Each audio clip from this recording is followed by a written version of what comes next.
Hello. So for most of us in this room, this is our third day straight now, and if you're anything like me, you're probably feeling a little conferenced out at this point.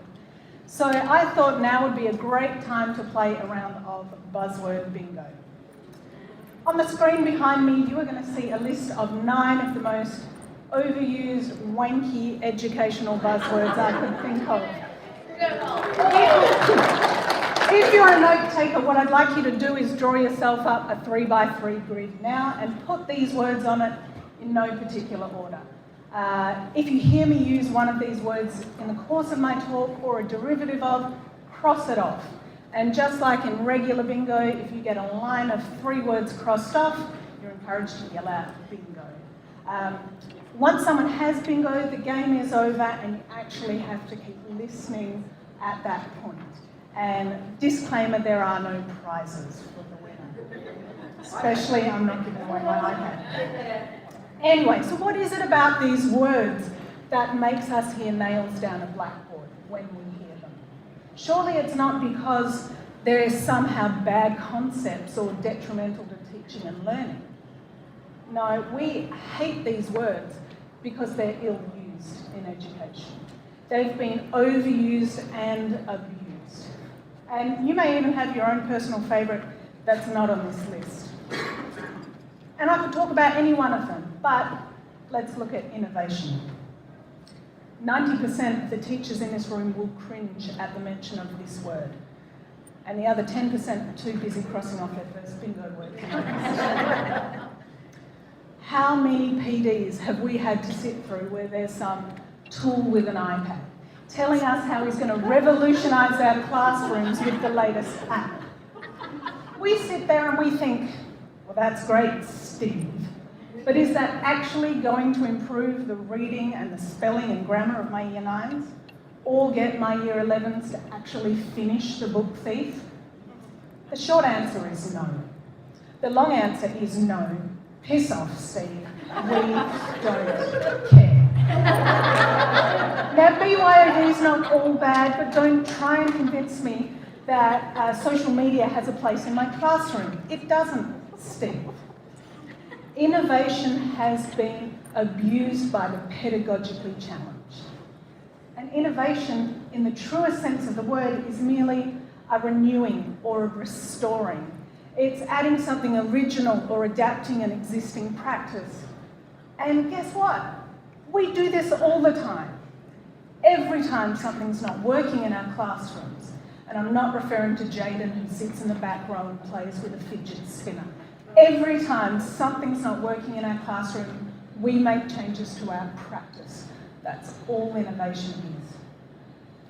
But innovation has been ill-used. It's come to be synonymous with technology and computers in schools.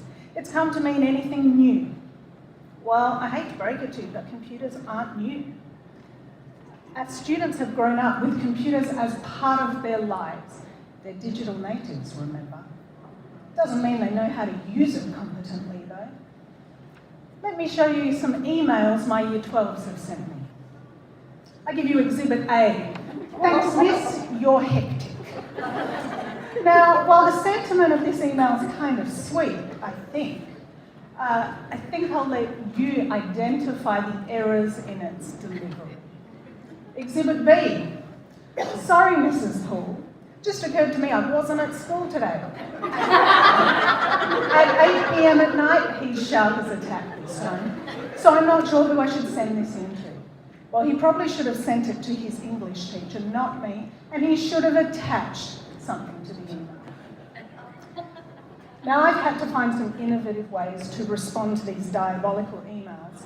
Why, just the other day, I received a copy of an assessment 7 times from a student before she actually realised that the reason I was responding to her with messages like this was because I require a hard copy of her work. And no, I'm not going to print out her work for her. I'm her teacher, not her secretary. Now, I love being a teacher. I'm a teacher and a mother. I have 2.5 of my own teenagers at home, and bless them, my kids love reading. So, why don't my students? My students are quite proud of the fact that they hate reading pretty much anything, but most of all poetry. So I needed to find some ways to restore in my students a love of the written word. So I started to add some new short text to my class, and I made some observations about which texts they engaged with better than others.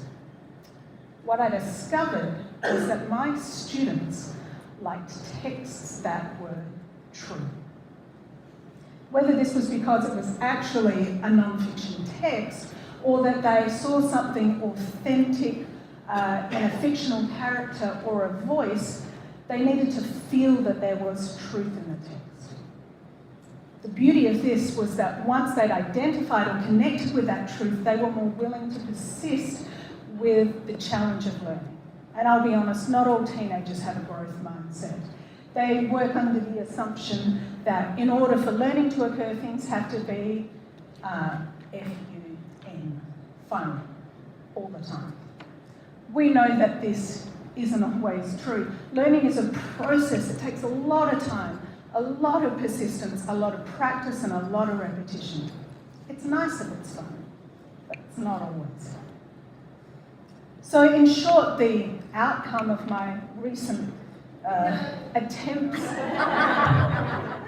and foray into innovation, reading practices in my classroom was merely a reminder that Aussie kids can handle the truth. It's what they want to read, and it's also what they need to read. They're so used to seeing people's lives on Facebook and Instagram, and they know that these aren't real, accurate depictions of those lives. They're more akin to a best of album or a greatest hits compilation. It's not the whole truth. And the truth will set them free, right? So to finish with today, I want to encourage you. English teachers of Australia, please continue to innovate in your classrooms, and innovate in a way that the word innovation doesn't lose its integrity and become one of those buzzwords that we hate. And how do we do that?